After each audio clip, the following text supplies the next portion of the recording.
Hi everyone, welcome to Real Science Challenge. I'm Kent Louie, science teacher and talking head.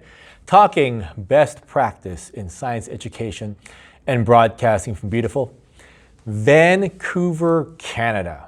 Now, how do we get more marks out of the projects we assign? Now, this is important to me because I want to reduce the amount of time I spend marking projects while still getting more feedback and marks regarding my students' progress. Now, this is especially important because for me, switching to standards-based grading, or SBA or SBG, has forced me to change what I assess and how I assess it. For example, I now need to assess students' ability to plan and conduct experiments and to design solutions, also known as applying and innovating here in BC. Now, I could assign a bunch of labs and projects. For example, I can assign like 8 projects and labs each term and mark each one for a student's ability to plan and conduct or design solutions. But that's a lot of work and a lot of marking. Instead, I've learned how to get more marks off of each project. And this has saved me a lot of time. I'm going to tell you what I do in a second, but before I continue, handouts for this episode are available at realsciencechallenge.com/EP59, and please subscribe to our YouTube channel. Now first, one important aspect of each of the projects I assign is that the project allows students to build and test solutions to a problem. And the results of these solutions need to be measurable. Now, with this in mind, for each project, I require students to build and test multiple prototypes, and I mark each prototype. Now, this sounds like a lot of work, but the way I mark prototypes, which is by looking at the measurable results achieved by each prototype, marking this way doesn't take a lot of time at all.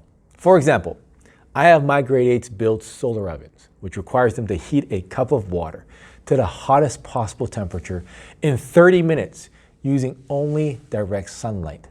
Their results are compared to a control, which is basically a beaker of water that is left outside in the sun for 30 minutes. Now, for teachers who don't make prototyping part of their mark, students would basically build one version of their project, one solar oven, and then test it. And whatever they get on this solar oven is their mark. So for example, this is what it would look like in my marks book. A student would build a solar oven, and perhaps they achieved 37.9 degrees against a control of 29 degrees Celsius. Now, the student's oven performed 30% better than the control, which according to my rubric is a developing score on the proficiency scale, which I record as a mark for designing solutions or applying and innovating. This is if I didn't have prototypes built into my project, 1 mark. Now, here's what it actually looks like in my class, where I make prototyping part of their mark. Students build one version of a project first, and then I test and record it.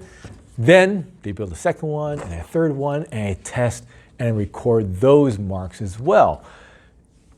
And perhaps a student might build 3 prototypes or 4 prototypes. Well, here's an example of 3 prototypes.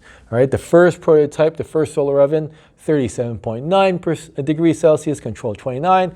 Yeah, that's an improvement of 30.7%. And the second prototype, here's the improvement. And the third prototype, here's the improvement as well. So there are 3 marks for designing solutions.